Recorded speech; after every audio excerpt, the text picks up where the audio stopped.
मित्रांनो, एवढं मात्र नक्की आहे, या निसर्गाने सगळ्या गोष्टी समान केलेल्या आहेत. दुःख, सुख, प्रेम या सगळ्या गोष्टी एकत्रित केलेल्या आहेत.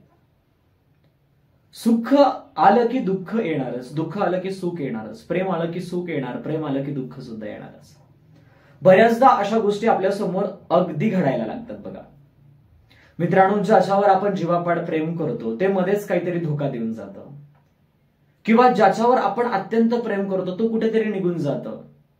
इथं आलं दुःख, इथं आलं सुख. प्रत्येक वेळेस दुःख सुखाची सांगड मात्र एकसंघटितच आहे, ती कधी तुम्हाला सोडत नाही. एखादा लेखक लिहिते वेळेस खूप काही लिहितो, एखादा कवी लिहिते वेळेस काव्यलेखनामधून अपारंपार प्रश्न मांडत असतो, अपारंपार शब्दाच्या लेखनामधून सुख दुःख मांडत असतो. पण असं नाही लिहिणाऱ्या लेखकाला दुःख येणार नाही, असं नाही लिहिणाऱ्या लेखकाला दुःख येणार नाही याच्यातली काही गोष्ट नाही. किंवा जो मोटिवेशनल तुम्हाला स्पीच देण्याचं काम करतो, जे तुम्हाला गुत्थड्यामधून बाहेर काढण्याचं काम करतो, त्यालाही दुःख सुख येणार नाही अशातली काही बाब नाही, त्याला सुद्धा दुःख सुख येतं.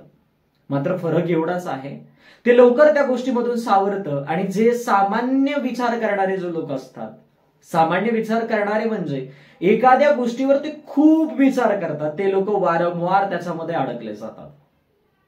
मग आपण त्याच्यावर प्रलंबित विचार केला पाहिजे.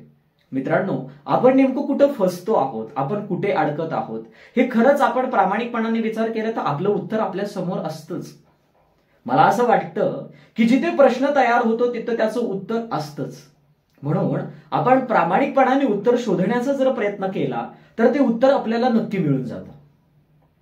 मात्र या भनाटलेल्या जगामध्ये आपण आपलं दुःख सुख शोधत जर बसलोत ना मित्रांनो, तर आपला फारसा वेळ याच्यामध्ये जाईल.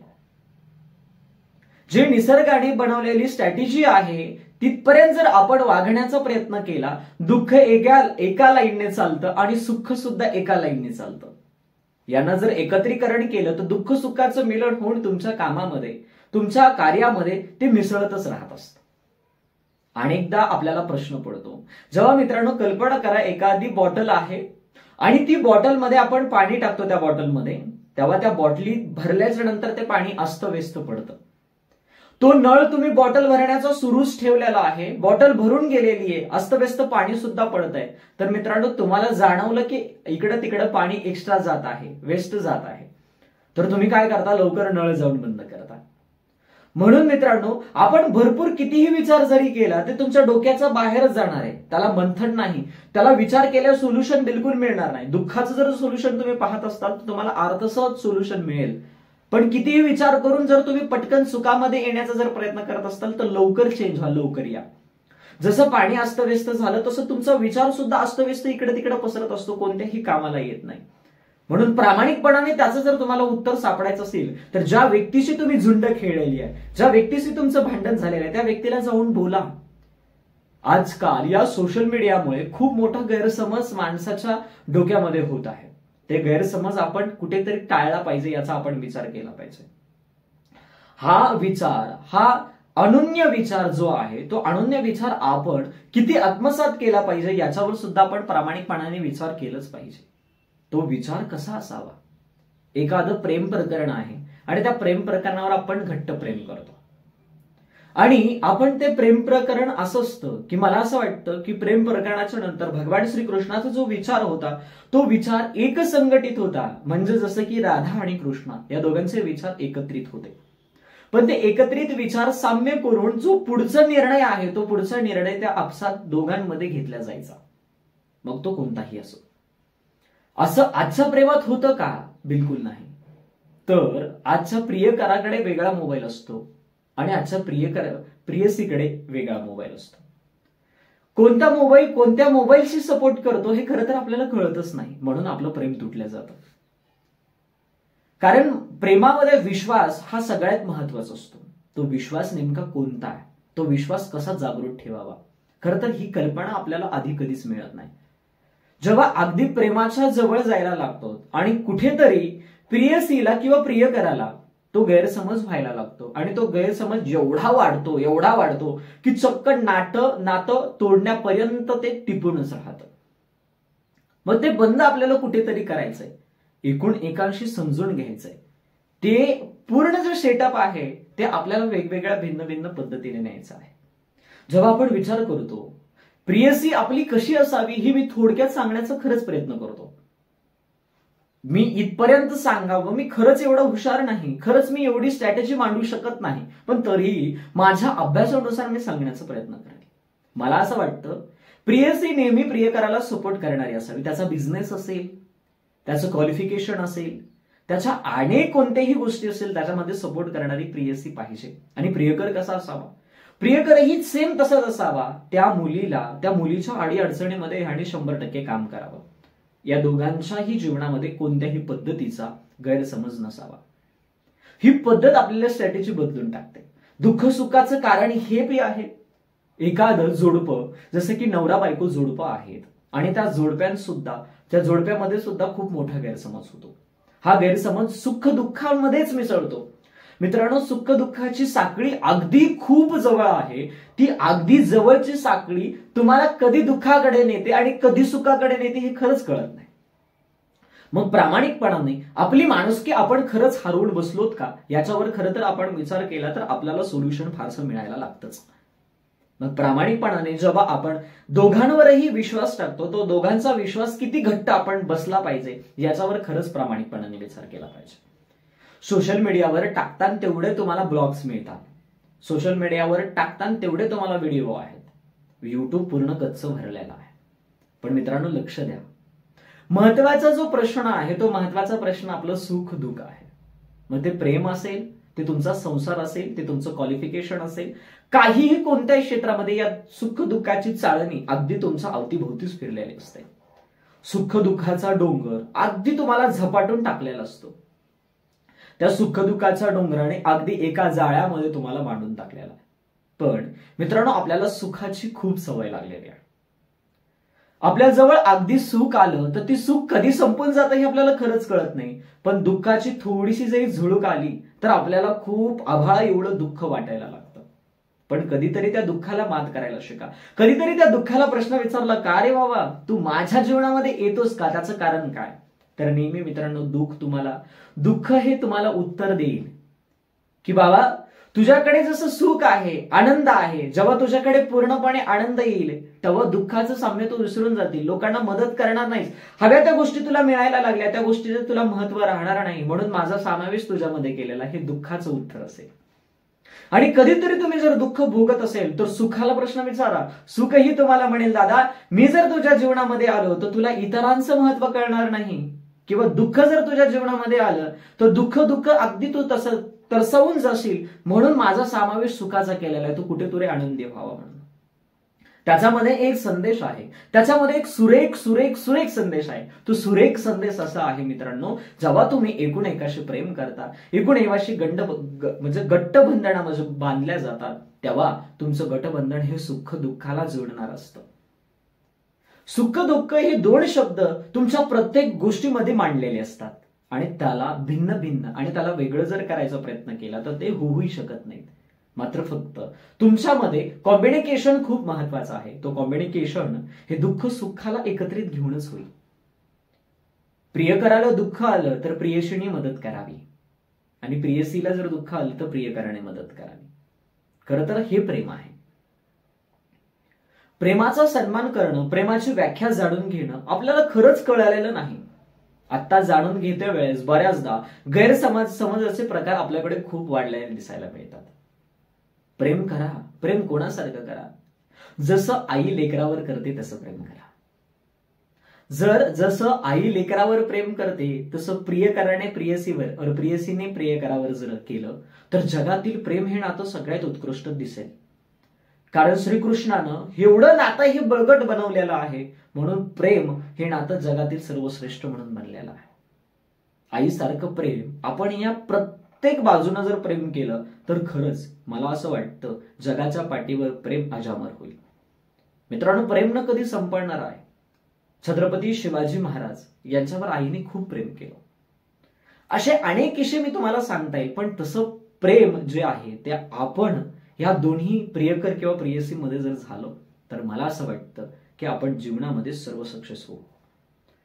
कोणतीही गोष्ट समाजामध्ये असेल, कोणतीही गोष्ट, मी महत्वाचं बोलतोय, एखाद्या क्षेत्रामध्ये प्रियकर काम करत असेल तर प्रियशीनं 100% त्याला सपोर्टच केला पाहिजे. मित्रांनो, जेव्हा तुम्ही बाहेरंग हरपून जाता किंवा एखाद्या गोष्टीच्या आहारी खूप जाता, जसं की मी मोबाईल म्हणेल, मोबाईलमध्ये तुम्ही आहारी गेल्याच्या नंतर तुम्हाला इंस्टाग्रामवरच्या रील्स, युट्यूबवरचे व्हिडिओज, ट्विटरवरचे मेसेजेस, हे सगळं जग आहे, तुम्हाला काय बघावं हे खरंच प्रामाणिकपणाने कळत नाही. आपण रील्स बघायला लागतो की तासोन तास रील्स बघत राहतो. आपण युट्यूब बघायला लागलो की तासोन तास युट्यूब बघत राहत असतो. असे अनेक सोशल मीडियाचे प्लॅटफॉर्म तुमच्या समोर आहेत. या प्लॅटफॉर्म मध्ये आपण पूर्णपणे अडकून जातो आणि ते अडकून गेल्याच्या नंतर खरंच आपला वेळ खूप वाया जातो. आणि आपला वेळ वाया गेल्याच्या नंतर खरंच आपल्याला कळत नाही आपण काय केलं पाहिजे. मित्रांनो, कळतं कधी? थोडंसं एकट्यामध्ये विचार करा. आपण कुठेतरी चुकतोय असं तुम्हाला वाटायला लागलं तर एकट्यामध्ये खरंच बसून विचार करा. किती प्रामाणिकपणाने तुमचं सोल्युशन उघडेल पहा. मित्रांनो, एकदा काय झालं, एक छोटासा किस्सा सांगतो. मित्रांनो, जेव्हा एक मुलगा प्रामाणिकपणाने लिखाण करायचा, एक मुलगा प्रामाणिकपणाने वाचन करायचा, खूप वाचायचो, खूप लिहायचा, जणू काय पुस्तकं त्याचं जीवनच होतं. मात्र बऱ्याचदा त्याच्या जीवनामध्ये खूपदा संकट आले. तर त्याला कळायचं नाही नेमकं मी वाचतोय काय ते खरंय, का लिहितोय काय ते खरंय, का लोकांचं ऐकतोय ते खरंय. या काही गोष्टीमध्ये त्याला साम्य सापडतच नव्हतं, उत्तर सापडतच नव्हतं. मित्रांनो, कोणीतरी त्याच्या जीवनामध्ये एक माणूस आलं, एक व्यक्ती आलं आणि त्या व्यक्तीनं सांगितलं की तुम्ही जसे पहिले आहात तसं परत व्हा, परत अभ्यास करा, परत वाचन करा, फक्त डिस्टर्ब होऊ नका. नवीन तुमच्या अवतीभोवती वातावरण तयार करा. जे वातावरण नाही त्यात ते वातावरण तयार करण्याचा प्रयत्न करा. जे वातावरण तुम्हाला पाहिजे त्या वातावरणामध्ये 100% तुम्ही डोकवा, नक्की तुम्हाला यश मिळेल. त्या व्यक्तीने सांगितल्याप्रमाणे ह्या व्यक्तीने जशाच तसं फॉलोअप केलं आणि फॉलो केल्याच्या नंतर प्रत्येक गोष्टी त्याला जागृत व्हायला लागल्या, प्रत्येक गोष्टी त्याला कळायला लागल्या. खरं तर मग त्या प्रियसीला त्याने फोन लावला, त्या व्यक्तीला ते फोन लावला आणि म्हणायला लागला, तू जसं सांगितलंस तसं मी केलं, पूर्ण काम करून सुद्धा सकाळी जसं मी उठलो तर संध्याकाळी झोपेपर्यंत माझे कामं सगळे सविस्तर झाले. का? म्हणून मी म्हणलं, प्रत्येक माणूस हा मोटिवेशनल असतो. प्रत्येक माणसाकडे काहीतरी शिकण्यासारखं असतं, फक्त आपण ते वापरत नाहीत, आपण ते सांगत नाहीत, आपण ते बाहेर काढत नाहीत. म्हणून मित्रांनो, प्रियकर प्रियसी, मुद्दाम हा विषय आज का घेतला? प्रियकर आणि प्रियसी बऱ्याचदा आपल्याला सोशल मीडियामध्ये, बऱ्याचदा आपल्याला ऑफलाईन सुद्धा पाहायला मिळतं की बरेचसे व्यक्तीला धोका दिल्याच्या नंतर बरेचसे विद्यार्थी, बरेचसे तरुण जे आहेत ते डिस्टर्ब होतात. तर डिस्टर्ब का होऊ नये? मित्रांनो, जीवन आहे, ठीक आहे ना, गेलं तर गेलं, विषय संपला. एकतर समजून पहा, समजत नसेल तर एक्झिट घ्या. आणि एक्झिट घेतलं तर परत तिकडे जाऊ नका, मात्र प्रचंड त्या गोष्टीवर मंथन करूनच त्या गोष्टीकडे जा. मित्रांनो, अभ्यास करा. जीवनामध्ये खरंच आधी यशस्वी व्हा, नंतर या गोष्टीकडे वळा. हा एन्जॉय, हा प्रेम एक तुम्हाला जीवनात मोटिवेशनल म्हणायला हरकत नाही. प्रेम हे मोटिवेशनल आहे. प्रेम हे जगण्याचं साधन आहे. प्रेम हे तुम्हाला जगवतं, प्रेम कसं वागवायचं हे सुद्धा शिकवतं. पण आजकालचं प्रेम खूप वेगळं आहे. भगवान श्रीकृष्णानं केलेल्या प्रेमाची व्याख्या वेगळी आहे. भगवान श्रीकृष्णाचं प्रेम म्हणजे सगळं पूजनीय प्रेम होतं. वेळ पडली तर प्रियशीच्या पाया पडण्याची ताकद सुद्धा श्रीकृष्णांमध्ये होते, जसे की भगवान विष्णू असतील. ह्या प्रत्येकाचं प्रेम एकसंघटित आहे. बंधुत्व प्रेम असेल, प्रेम प्रियसी प्रेम असेल, आई वडिलांचं प्रेम असेल, या जगामध्ये अनेक प्रेम आहेत. पण ते प्रेम आपल्याला वापरता आले पाहिजे, ते प्रेम आपल्याला टिकवता आलं पाहिजे. आणि ते प्रेम, जे प्रेम टिकतं ते प्रेम खरंय. एक छोटासा किस्सा सांगतो. मित्रांनो, एकदा मी एक पक्षी पाळला. एक पक्षी पाळल्याच्या नंतर तो पक्षी मी पिंजऱ्यामध्ये बांधून ठेवला. पिंजऱ्यामध्ये बांधून ठेवला, तितक्यात माझे वडील आले आणि म्हणायला लागले, काय केलं असेल? मी म्हणले, एक पक्षी पाळलाय. ते म्हणले, पक्षी पाळलाय, हा पक्षी तुझा झालाय, तर याला पिंजऱ्यामध्ये बांधून का ठेवतोस? पिंजऱ्यामध्ये बंद करून का ठेवतोस? तेव्हा पप्पाला म्हणलं मी, पप्पा ते पळून जाईल जर याला पिंजऱ्यातून सोडलं. तर माझे वडील म्हणाले, ते पक्षी पळून गेला तर तो पक्षी तू पाळलास कसा आणि तो पक्षी तुझा कसा काय? खरंच मला प्रश्न पडला. मित्रांनो, खरंच मला प्रश्न पडला, जर मी पाळला असेल, हा पक्षी माझा असेल, तर याला पिंजऱ्यात बंद करून ठेवण्याची गरज नाही, याला मोकळा हवेमध्ये सोडलं पाहिजे. ते पक्षी मी सांगितल्याप्रमाणे पिंजऱ्याच्या बाहेर काढला आणि बाहेर अंगणामध्ये सोडला. तो पक्षी उडाला जसं इतर पक्ष्यांच्या संवासामध्ये गेला तो पक्षी परत आला नाही, तो पक्षी माझा कसा आहे, तसे जीवनात काहीतरी पक्षी आहेत, त्याला कितीही प्रेम केला, त्याला कितीही जीव लावला, त्याला कितीही जीव लावा, कितीही प्रेम करा, ते पक्षी पुन्हा तुमचे होत नाहीत. मात्र काही पक्षी असे असतात की त्याच्यावर तुम्ही जीवापाड प्रेम करा, काही प्राणी असे असतात त्याच्यावर तुम्ही जीवापाड प्रेम करा, ते तुम्हाला कधीच सोडत नाहीत. असं प्रेम करा मित्रांनो की त्या प्रेमामध्ये काहीतरी वेगळंपण असलं पाहिजे.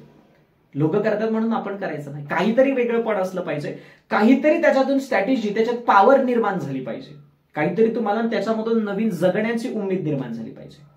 म्हणून प्रियकराने प्रेयसीशी सपोर्ट करावा आणि प्रेयसीने प्रियकराशी सपोर्ट करावा.